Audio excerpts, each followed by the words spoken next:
Stage Fright on a Summer Night. Chapter 1. Special Magic. Jack and Annie sat on their porch. Lightning bugs blinked in the warm summer twilight. "Wow, a shooting star," said Annie, pointing at the sky. Jack looked up, just in time to see a streak of light flash through the sky. The light hovered above the Frog Creek woods. Then it disappeared into the treetops. Jack caught his breath. He turned to Annie. "That was no shooting star," he said. "Right," she said. They jumped up. Jack grabbed his backpack from inside the front hall. "Dad, Mom, can we go out?" he called. "We'll be back soon." 10 minutes, no more," their mom said. "Okay," said Jack. He closed the door. "Let's go, hurry." He and Annie ran across their yard. They ran down their street. They ran into the woods. They ran until they came to the tallest oak. They looked up. "Yep," said Annie. Jack just smiled. He was too happy for words. "That's our shooting star," said Annie. "The magic treehouse." She grabbed the rope ladder and started up. Jack followed. When they climbed inside the treehouse, they both gasped. A beautiful woman with long white hair stood in the shadowy corner. "Hello, Jack and Annie," said Morgan Le Fay. "Morgan!" Jack and Annie cried. They threw their arms around her. "Why are you here?" said Annie. "What do you want us to do for you?" "You have already done many good things for me," said Morgan, "and for King Arthur in Camelot. Now I want you to do something good for yourselves. You are going to learn magic." "Oh, wow," said Annie. "Are we going to become magicians? Will you teach us charms and spells?" Morgan laughed. "There is magic that does not need charms or spells," she said. "You'll find a special magic on each of your next adventures." "How?" asked Jack. "A secret rhyme will guide you on each journey," Morgan said. "Here, this is the first." She held up a slip of paper.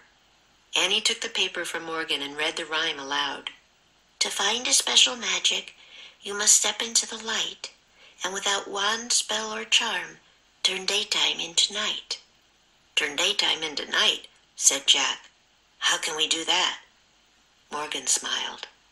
"That's what you have to find out," she said. Jack had lots of questions, but before he could ask any of them, a flash lit up the treehouse. He closed his eyes against the light. When he opened them, Morgan Le Fay was gone. On the floor where she had stood was a book. "Morgan didn't tell us enough," said Jack. "But she left this research book," said Annie. She picked up the book.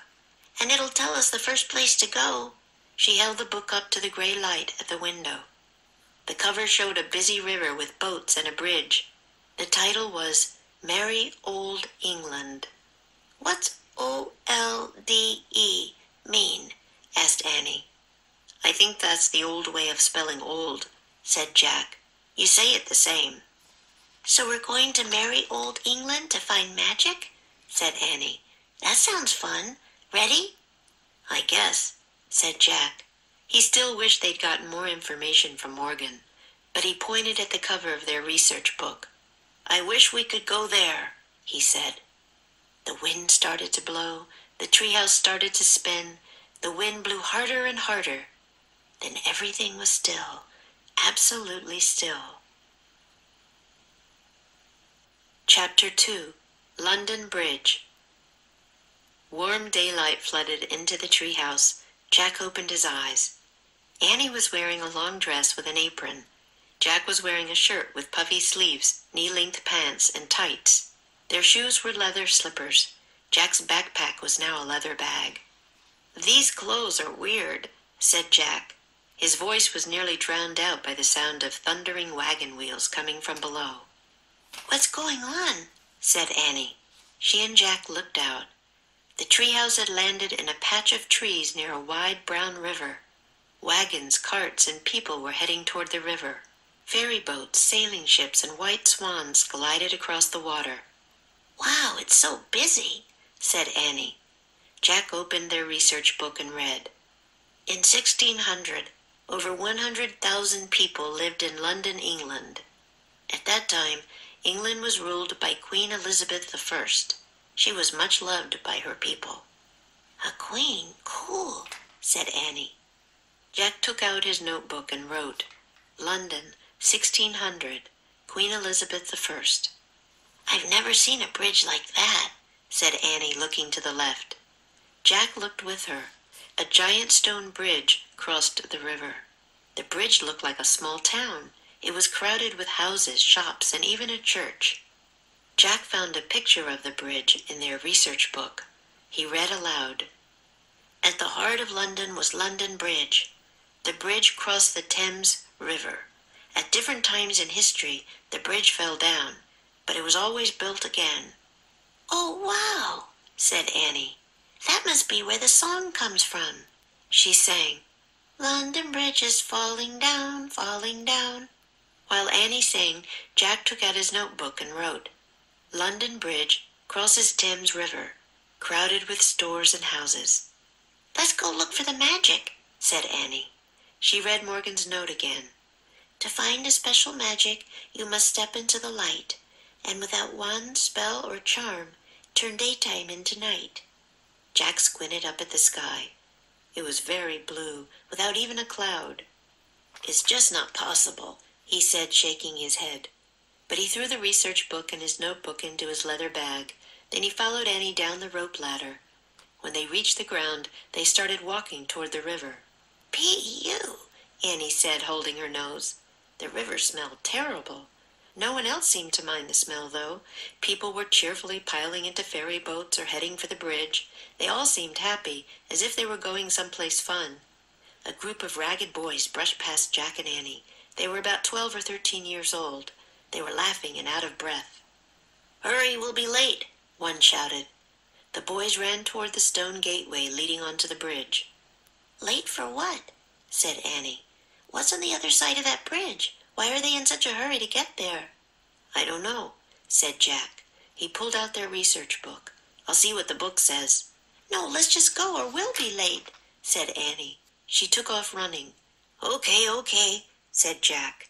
He put away the book and ran after her toward London Bridge. Magic Treehouse Book 25 Stage Fright on a Summer Night Chapter 1 and 2. Chapter 1 Special Magic. Just in time. Jack looked up, just in time to see a streak of light flash through the sky. Run across. He and Annie ran across their yard. 2. For word. He was too happy for words. A slip of paper. She held up a slip of paper. That's what you have to find out. Chapter 2 London Bridge. Flood into. Warm daylight flooded into the treehouse. Drown out. His voice was nearly drowned out by the sound of thundering wagon wheels coming from below. A patch of trees. The treehouse had landed in a patch of trees near a wide brown river. Pile into. People were cheerfully piling into ferry boats or heading for the bridge. Brush past, brush by. A group of ragged boys brushed past Jack and Annie. Practice makes perfect.